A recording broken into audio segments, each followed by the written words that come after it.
जगन्नाथ अर्थात जगत के स्वामी। इनकी नगरी है जगन्नाथपुरी। ये मंदिर हिंदुओं के 4 धाम में से एक है। ये मंदिर वैष्णव संप्रदाय का मंदिर है जो भगवान विष्णु के अवतार श्री कृष्ण को समर्पित है। इस मंदिर का वार्षिक रथ यात्रा उत्सव संपूर्ण भारत में प्रसिद्ध है। इसमें मंदिर के तीनों मुख्य देवता भगवान जगन्नाथ, उनके बड़े भ्राता बलभद्र और भगिनी सुभद्रा तीनों 3 अलग अलग भव्य और सुसज्जित रथों में विराजमान होकर नगर की यात्रा को निकलते हैं। श्री जगन्नाथपुरी पहले नील माधव के नाम से पूजे जाते थे। इस मंदिर के उद्गम से जुड़ी परंपरागत कथा के अनुसार भगवान जगन्नाथ की इंद्रनील या नीलमणि से निर्मित मूल मूर्ति एक अगरु वृक्ष के नीचे मिली थी। ये इतनी चकाचौंध करने वाली थी कि धर्म ने इसे पृथ्वी के नीचे छुपाना चाहा। मालवा नरेश इंद्रद्युम्न को स्वप्न में यही मूर्ति दिखाई दी थी। तब उन्होंने कड़ी तपस्या की और भगवान विष्णु ने उन्हें बताया कि वह पुरी के समुद्र तट पर जाएं। वहाँ उन्हें एक लकड़ी का लट्ठा मिलेगा। उसी लकड़ी से वह मूर्ति का निर्माण कराएं। राजा ने ऐसा ही किया। उसके बाद भगवान विष्णु और विश्वकर्मा जी मूर्तिकार के रूप में राजा के सामने उपस्थित हुए।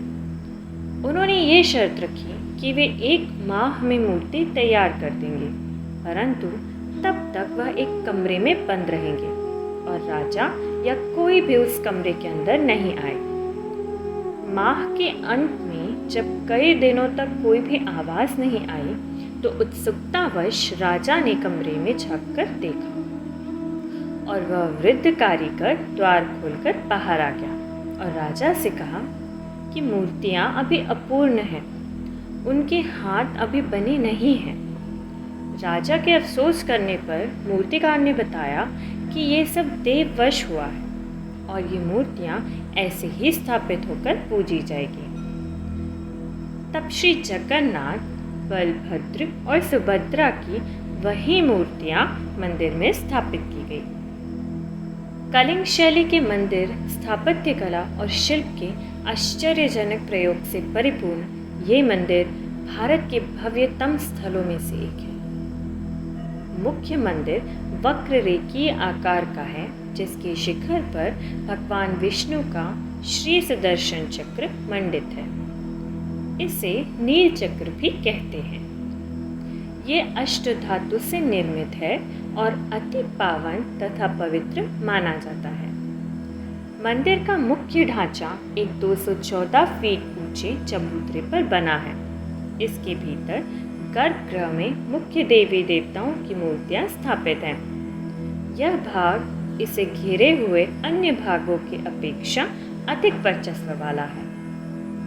एक भव्य 16 किनारों वाला एकाश्म स्तंभ मुख्य द्वार के ठीक सामने स्थित है। इसका द्वार 2 सिंहों द्वारा रक्षित है। जगन्नाथपुरी मंदिर की तीनों मूर्तियां हर 12 साल में बदली जाती है। पुरानी मूर्तियों की जगह नई मूर्तियां स्थापित की जाती हैं। मूर्तियां बदलने की इस प्रक्रिया से जुड़ा एक रोचक किस्सा है। जिस वक्त मूर्तियां बदली जाती हैं, उस वक्त पूरे शहर की बिजली काट दी जाती है। मंदिर के आसपास पूरी तरह अंधेरा कर दिया जाता है।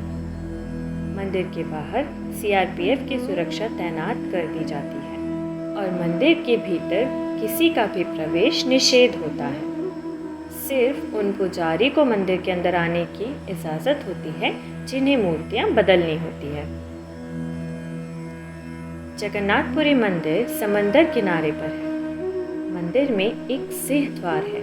कहा जाता है कि जब तक सिंह द्वार में कदम अंदर नहीं जाता तब तक समंदर की लहरों की आवाज़ सुनाई देती है, लेकिन जैसे ही सिंह द्वार के अंदर कदम जाता है लहरों की आवाज़ गुम हो जाती है। इसी तरह सिंह द्वार से निकलते वक्त वापसी में जैसे ही पहला कदम बाहर निकलता है समंदर की लहरों की आवाज़ फिर से आने लगती है। जगन्नाथ मंदिर का एक बड़ा आकर्षण है यहाँ की रसोई। ये रसोई भारत की सबसे बड़ी रसोई के रूप में जानी जाती है। इस विशाल रसोई में भगवान को चढ़ाने वाले महाप्रसाद को तैयार करने के लिए 500 रसोइये तथा उनके 300 सहयोगी काम करते हैं। मान्यता है कि भगवान विष्णु जब चारों धाम पर बसे तो सबसे पहले बद्रीनाथ गए और वहाँ स्नान किया। इसके बाद वे गुजरात के द्वारका गए और वहाँ कपड़े बदले। द्वारका के बाद ओडिशा के पुरी में उन्होंने भोजन किया और अंत में तमिलनाडु के रामेश्वर में विश्राम किया। यहाँ कई वार्षिक त्योहार भी आयोजित होते हैं जिनमें हजारों की संख्याओं में लोग भाग लेते हैं। इनमें सर्वाधिक महत्व का त्योहार है रथ यात्रा, जो आषाढ़ शुक्ल पक्ष की द्वितीया को लगभग जून या जुलाई माह में आयोजित होता है। इस उत्सव में तीनों मूर्तियों को अति भव्य और विशाल रथों में सुसज्जित होकर यात्रा पर निकाला जाता है। ये यात्रा 5 किलोमीटर लंबी होती है जिसमें लाखों लोग सम्मिलित होते हैं। यदि आप भी इस रथ यात्रा का आनंद लेना चाहते हैं तो जगन्नाथ पुरी दर्शन के लिए अवश्य जाएं।